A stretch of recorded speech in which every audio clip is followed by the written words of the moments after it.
Good morning and welcome to Economy and Markets on BusinessDay TV, BDTV. I'm David Olujinmi, your host. And before we get into it, we're going to start with the business news making the rounds. We're starting with IMF retaining Nigeria's GDP growth at 3.4% after rebasing. Beg your pardon. International Monetary Fund has retained its projection of a 3.4% expansion in Nigeria's real GDP for 2025, despite a change in methodology by the National Bureau of Statistics. According to the IMF's updated World Economic Outlook report, the forecast remains unchanged from its previous projection made on July 2, which was upgraded from 3% in April 2025. Nigeria's economy expanded to 372.8 trillion in 2024, following a rebasing exercise that included more sectors in the informal economy. Despite this growth, the country retained its status as the fourth largest economy in Africa, failing to reclaim its erstwhile top spot. Global growth is projected at 3% for 2025 and 3.1% in 2026, with the forecast for 2025 being 0.1 percentage point higher than previously forecast. The IMF cited as stronger than expected economic activity, lower U.S. tariff rates, and improved financial conditions, including due to a weaker US dollar and fiscal expansion in some jurisdictions as reasons for the upward revision. Then we'll move on to Ecobank Transnational Incorporated that posted a Q2 2025 pre-tax profit of 352.92 billion naira, up 46% year on year. Ecobank Transnational Incorporated has released its unaudited Q2 2025 financial results, posting a pre-tax profit of 352.92 billion naira, which represents a 45.86% year-on-year increase and 32% growth compared to the first quarter of 2025.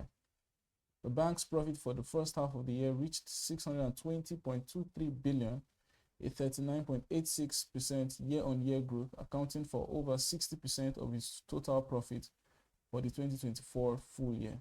Interest income drove the bank's top-line performance, accounting for over 63% of gross earnings, while non-interest incomes rose over 34% year-on-year. Operating income grew by 37% year-on-year to 949 billion, boosting both bottom-line performance, while its loans and advances to customers grew by almost 10% to 16.861 trillion, and its total average increased by 13.37% to 49 trillion naira. Ecobank's share price stood at 34 naira as of July 28, 2025, representing a 21% year-to-date gain. The bank's strong financial position highlights its dominance in the Pan-African banking space, with investors now focusing on whether its expanding capital base can translate into stronger shareholder returns. Then we move on to Stanbic Bank that hit the 100 naira barrier in midday trading yesterday. The bank became the second Nigerian bank to do so. Stanbic IBTC Holdings PLC surged past the 100 naira threshold during mid-session trading on July 29, 2025, with a month-to-date gain of over 18% on the Nigerian exchange.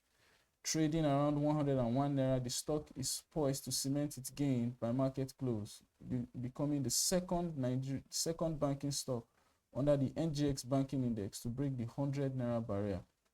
Investors' confidence in Stanbic appears driven by the bank's strong fundamentals and the broader 23% rally in the banking sector in July. This momentum is likely fueled by the group's impressive Q1 2025 results, where it reported a pre-tax profit of 116 billion. That's about 86% up, 86% growth year on year from Q1 2024.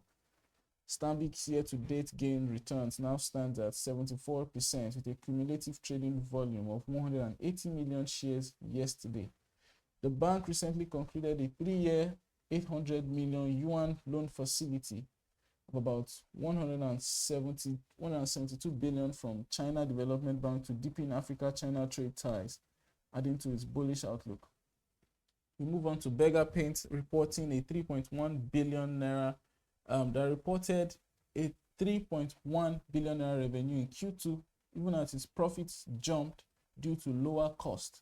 Berger Paints Nigeria PLC reported a strong rebound in its financial performance, reporting a pre-tax profit of 464 million for Q2 2025. This marks a significant turnaround from the 77 million loss recorded in the same period last year.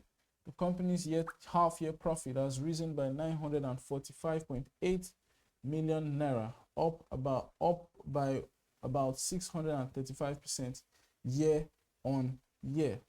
The revenue growth was the main driver of this turnaround, as its revenue jumped by 22% year on year to 3.1 billion during the quarter. The sales of paint and allied products accounted for the bulk of this revenue at 6 billion naira. The company also recorded a reduction in its cost of sales that declined by 6.26% to 1.7 billion, thus boosting its gross profits to 1.4 billion, a 98% year-on-year increase. As of market close on July 28, Berger Paints shares were priced at about 31 naira, with a year-to-date performance of 55%. The company's total asset has grown slightly to 7.58 billion, with its retained earnings rising to 3.3 billion from 3.04 billion as of December 2024. Then we'll move on to oil prices that have risen even as the US-EU trade deal has now lifted optimism in the market. On Monday, we saw oil prices rise after the US reached a trade deal with the European Union, and as well may extend a tariff pause with China, reducing concerns about economic activity and fuel demand. Brent crude futures inched up by 0.32% to about $68 per barrel, while the WTI crude rose by 0.34% to $65 per barrel. The US-EU trade deal and possible extension of the US-China tariff pause are supporting global financial markets and oil prices. The deal basically averted a bigger trade war between two allies that account for almost one-third of global trade. Senior US and Chinese negotiators will meet in Stockholm, Sweden to discuss extending the truce on tariffs. However, despite the gains, OPEC Plus supply line has limited the upside. A market monitoring panel will met on Tuesday, but it is highly unlikely that meeting will alter existing plans to raise oil output. After the break, we'll return with rundown from the NGX and all the global markets yesterday. Welcome back to Economy and Markets, and we go straight into the NGX from NGX output from yesterday. So yesterday, we saw the NGX pull off another humongous number with over 2,700 points gained in the market, leading the all-share index to slowly inch towards the 138,000 mark. Yesterday, the all-share index closed at 137,912.87 points, marking a 2.03% gain in the markets. Then we move year to date, we see the market gaining 33.99%. In terms of traded volume, we saw about 940 million shares, 940.8 million shares traded in deals worth about 30.627 billion naira. The market cap now is about 87.2 trillion naira, the highest ever. And in terms of our gainers, we're moving on to our gainers. We saw full bid on Berger Paints after its exceptional H1 2025 results were released. The stock is now trading at the share price of 34 naira 10 kobo. Then we saw H. Haldane McCall, the real estate company, gain 10% with share price trading at 4 naira 73 kobo. We move on to Len Africa, gaining 10% with its share price at 6 naira 93 kobo.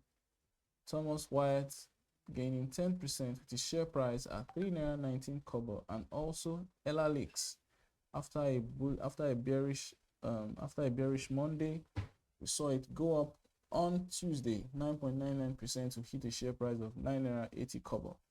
Amongst our losers, Northern Nigeria Flour Mill was the top losing stock, and as well as Abbey Mortgage Bank. Northern Nigeria Flour Mill (NNFM) lost 10%, declined by 10% to hit a share price of 93 naira 15 kobo. Abbey Mortgage Bank down 10% to hit a share price of 7 naira 20 kobo. Then Vitafoam down 9.96% to hit a share price of 79 naira 10 kobo. We saw the same thing happen with industrial and medical gases, now down 9.93% yesterday to close at the share price of 37.65 kobo. And international bureaus, after months of a rally, we saw quite a decline in the share price, 7.10 kobo. There's been a cooling off and some profit taking on that stock as it closed at the share price of 15.05 kobo yesterday. In terms of trading volume and trading value, our most actively traded stocks yesterday: number one, Fidelity Bank, 101.265 million shares in deals worth about 2.3 billion naira. Royal Exchange, 74 million shares in deals worth around 110.8 million naira. Jais Bank, 60.856 million shares in deals worth around 238 million naira. Universal Insurance was also on the list of the top traded stocks yesterday, of the most actively traded stocks yesterday, with 38.281 million shares in deals worth about 28 million naira. 28.8 million naira. Access Holdings, 36.8 million shares in deals worth just over 1 billion naira. Then we'll move on to the US market. We start with the Dow Jones Index. There was a cooling off effect yesterday on the US market after days and days of rallying. We saw the Dow Jones Index trade down 0.35%. This was about the time of releasing this report. It was about 12 p.m. Eastern Standard Time. Saw Dow Jones Index down 0.35%. We saw S&P Index also down 0.18% to still at the 6,300 mark. Recall that it hit a record 6,000 mark some weeks ago. About 2 weeks ago, it hit a record high on Friday, but now we're seeing it at 6,378 points. Nasdaq Composite also down by by 19 basis points thereabout to hit 21,137 points. And in Asia, we saw a mix as the Nikkei 225 was down by 0.79% to close at 40,674 points. This was on Tuesday. The Kospi index from Korea was up by 66 basis points to close at 3,230.57 points. And Hang Seng index was down by 15 basis points to close at 25,524 points. And in Europe, it was all green in the major markets. We saw the FTSE 100 close with a 0.660 percentage point increase, as the FTSE is now firmly in the 9,000 points region. It has firmly settled in the 9,000 points mark. CAC 40 up 0.72% as it hits 7,857, and DAX index also up by 1% to hit 24,217 points. On the currency side, we've not seen much. The currency is the Nigerian naira it's firmly within the corridors of stability. The USD to the NGN 1,530 naira to the USD against the euros 1,773. On Monday it was 1,800. Then against the British pounds it appreciated a little bit, 2,045 naira as against 2,060 naira as seen on Monday. After the break, we're going to be returning with a conversation on the GDP on the debt to GDP ratio after the rebasing has happened. Stay with us. All right, welcome back to Economy and Markets on BDTV. I'm David Olujinmi. The conversation this morning is about Nigeria's debt to GDP ratio even after the GDP rebasing. So basically, before the GDP rebasing, Nigeria's debt to GDP ratio was standing in the region of over 70%, heading to the 80% mark.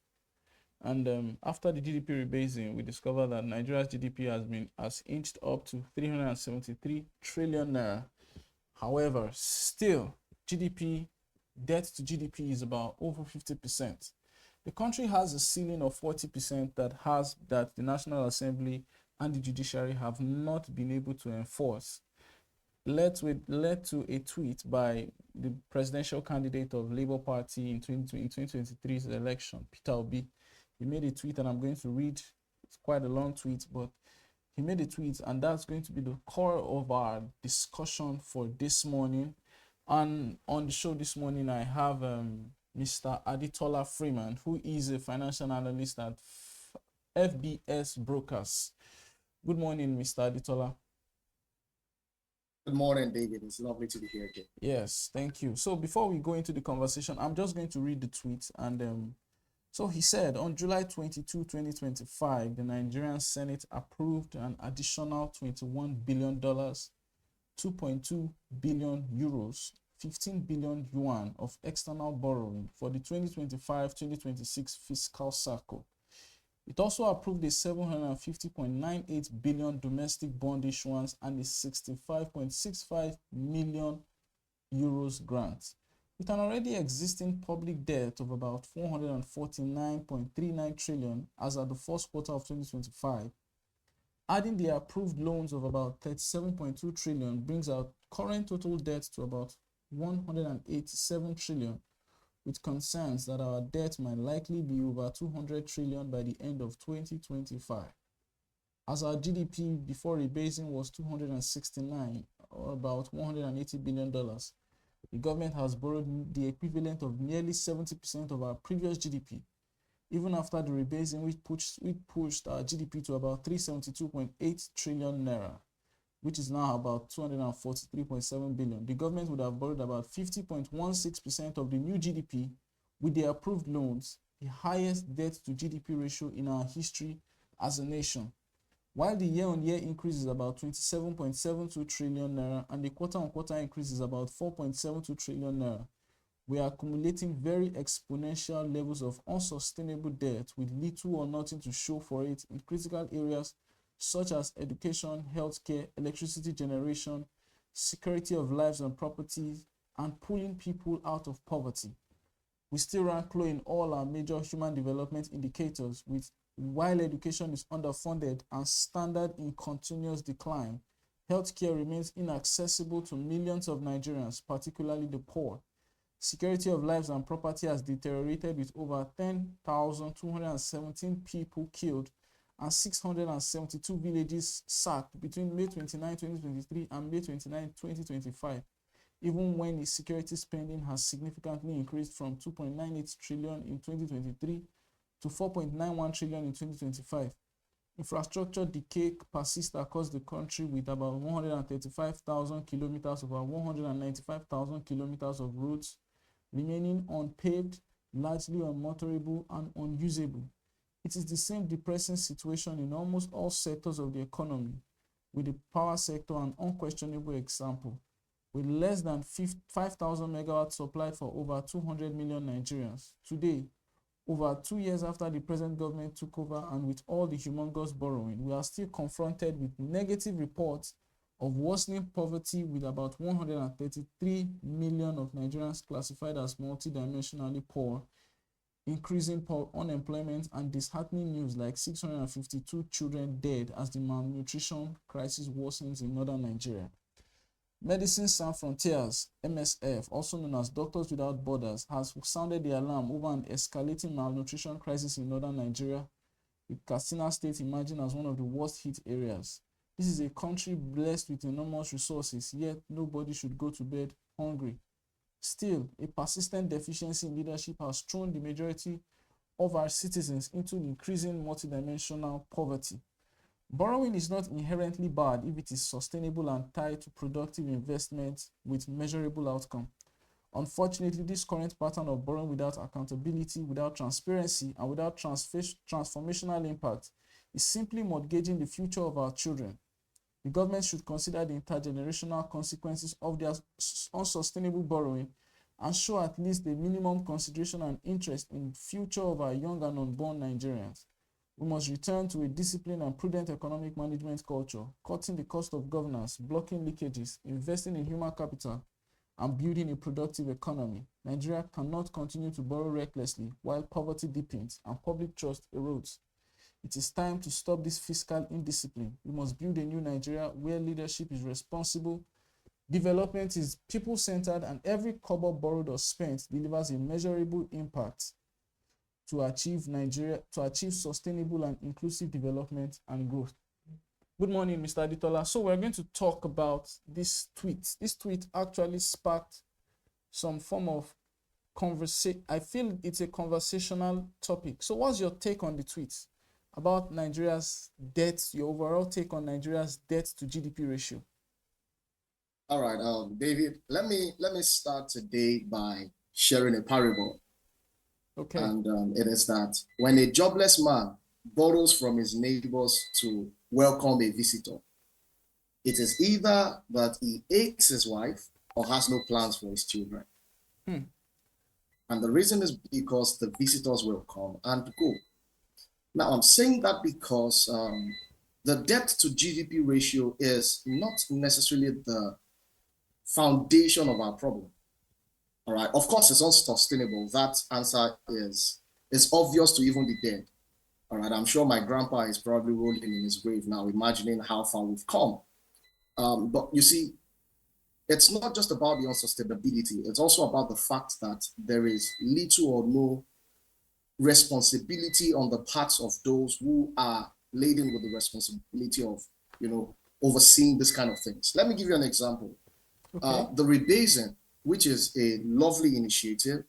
However, it has led to a lot of, how do I put it now, delusional celebrations, because it made it look like things got better, whereas what simply got better was the fact that the basis for measuring our poverty was changed. Wow. So debt to GDP ratio right now over 50%, that is crazy. It's like earning 200K and paying rent of over 120,000 naira. It means that there's little room for budgeting for food, budgeting for transport to the workplace, budgeting for other miscellaneous, which means that such a person has no leisure, or let me say does not have the room to say I am sick. He cannot take sick days, he cannot go on a leave, he cannot take vacations, and that ultimately will lead to either premature death, all right, or ultimately he just probably gets sold into slavery. Okay. So that's my take. One question I have is we're still accumulating debt.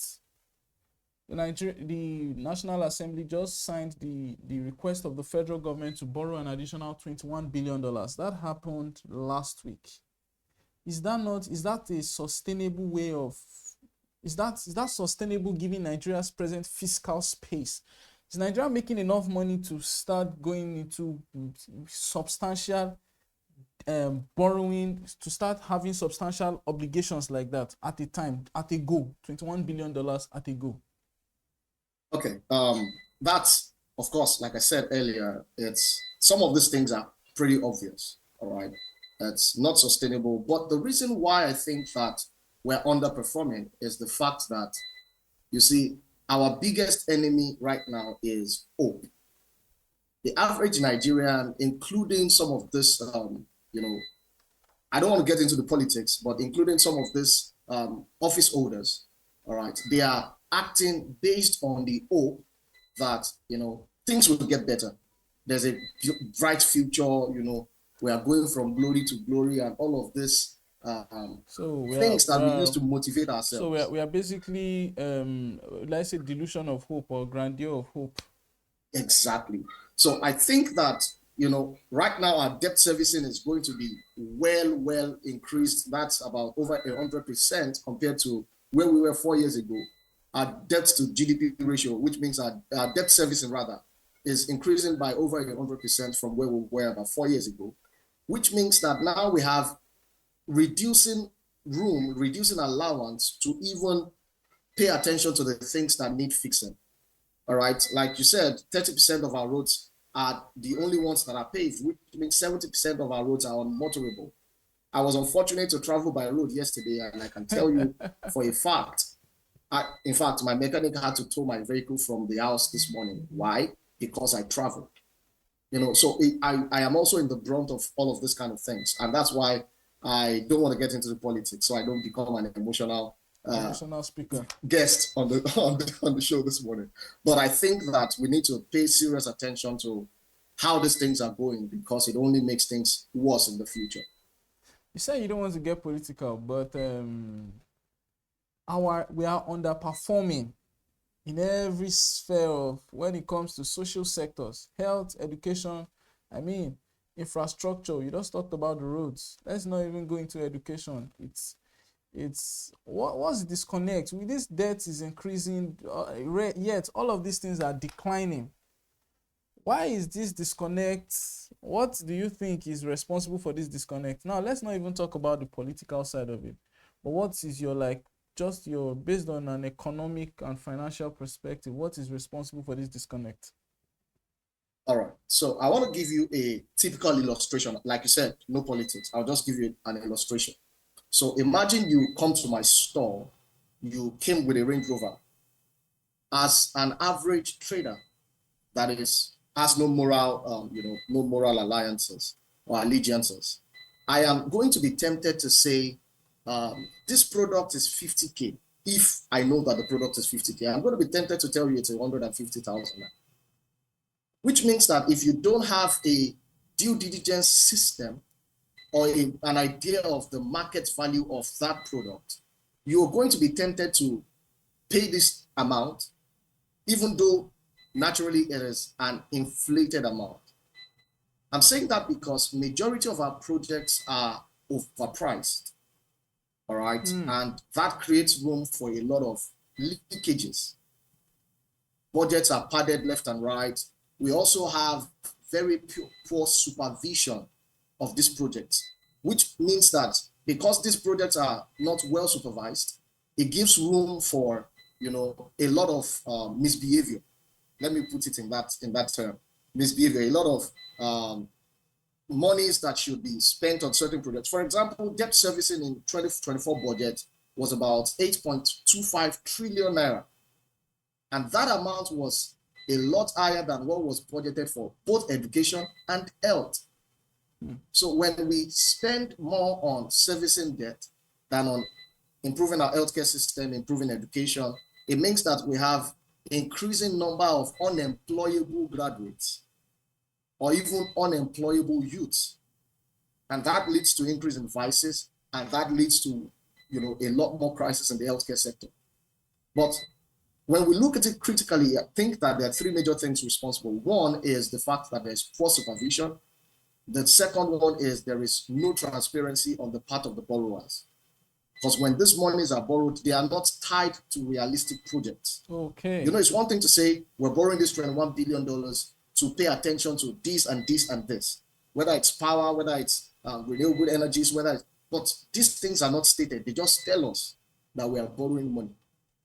And then the third thing is the fact that there is a whole lot of unspeakable corruption that I will not get into on this show this morning. Thank you. Okay, so the effectiveness of we have in Nigeria, we have what is called the Debt Management Office, DMO, whose job is to enforce the 40% debt to GDP ceiling. So I would use an example of America. I think that was in June or May. Some few months ago, we saw the US government signed a new finance law where the debt to GDP ceiling was taken higher a bit. It was taken higher a bit, so it meant that the US government can borrow up to about $3 trillion.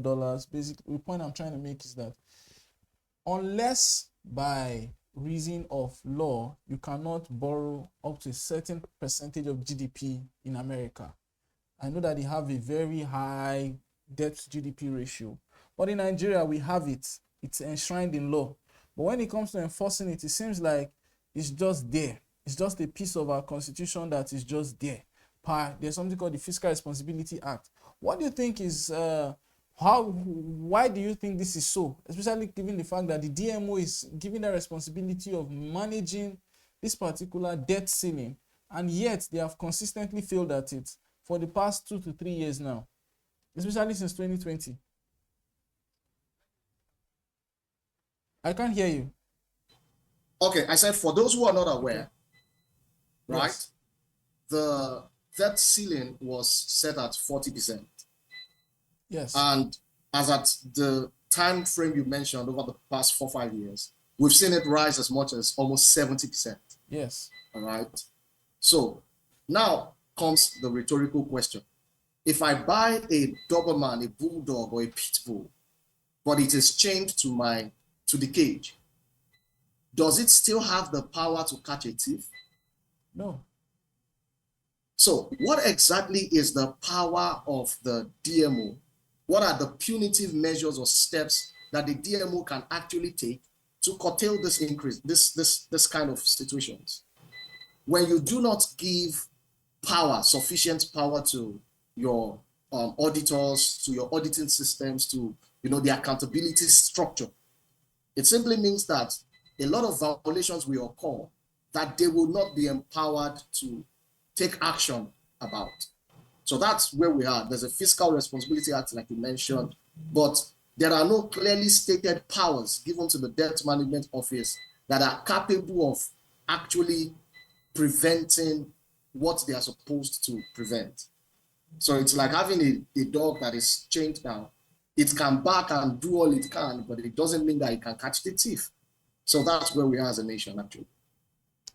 One question I would want to ask before I ask the question about alternative finance is, so one thing that this tweet by Mr. Peter Obi really puts to the spotlight for me is the fact that there is this huge, and the disconnect between borrowing and impact on society is becoming incredible.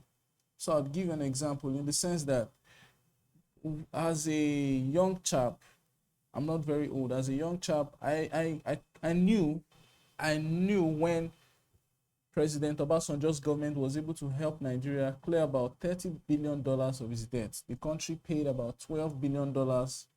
Then through negotiations, $18 billion of the debt. So basically $30 billion of Nigeria's debt. It left us with total debt of about $5 billion. Gave a lot of room for the next governments to borrow. The next government came, particularly the government of Goodluck Jonathan, came and they borrowed linked to what is known now as the Abuja-Kaduna rail line. They borrowed about $500 million from the Chinese government. Then they did a lot of borrowing when it comes to T-bills, and it got to a point, the Minister of Finance came and was saying that the way Nigeria is being, the way the financing is going now, it's unsustainable and stuff like that. The point is, we've always had a system where there must be some form of connection. Like Nigeria borrowed to build the Third Mainland Bridge. We borrowed to build stuff like the National Theatre. There are so many projects that we can tie. But what is going on where we can't really tie these borrowings to any significant thing? And it has been so, especially from 2016 up till date. Why? What is the consequence of having a society that runs like that, where we can't really tie borrowing? For example, we know that Buhari's government borrowed 23 trillion from about 23.7 trillion from the CBN. But sometimes when you ask, what is this borrowing tied to? So what's the consequence of having that kind of system where you can't really tie borrowings to significant impact on the social life of the people? All right. David, I am about to say something that might interpret a bit on the political side, but let me say it nonetheless, because I know that it's going to be something that sparks conversation. The problem is that the things that what these borrowings are tied to, they are things that you cannot see yet. And the reason why is that you will not see what these borrowings are tied to until 2027. Okay, so be patient a little bit. 2027, you will understand what these borrowings are tied to. But to answer your question regarding consequences, well, I think we'll find out in the next 3-4 years. We'll find out. I don't want to be a prophet of doom, but like I said, there is definitely going to be an increase in unemployment. That is certain. All right. Why? Because now when the government is servicing debt with increasing an increasing percentage of its GDP, it means then that capacity to pay civil servants is going to be a lot more marginalized. You know, the capacity for a lot more projects that could lead to employment are also going to be, you know, marginalized, like I said.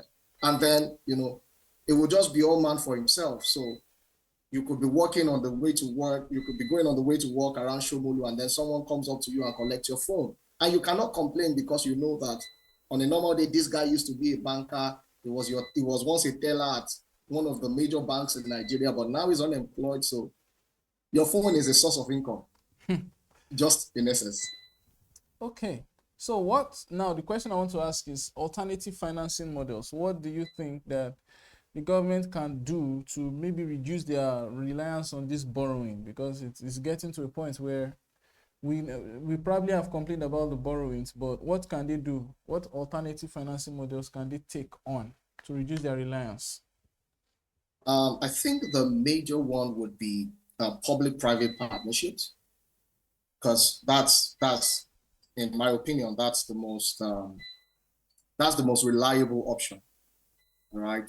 Another option would be diaspora bonds, which would be investing in, you know, borrowing against certain country bonds.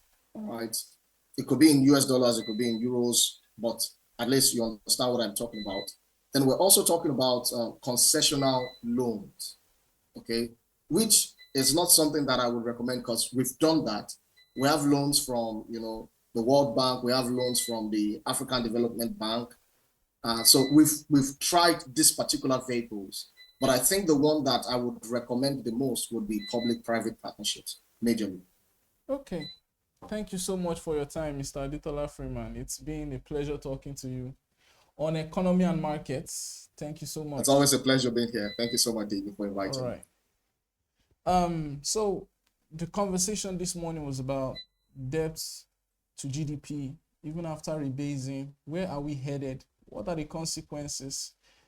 Hopefully, there's going to be we see some respite in whatever the government is trying to achieve. And that's all we can take this morning on Economy and Markets. And I'm your host, David Olujinmi.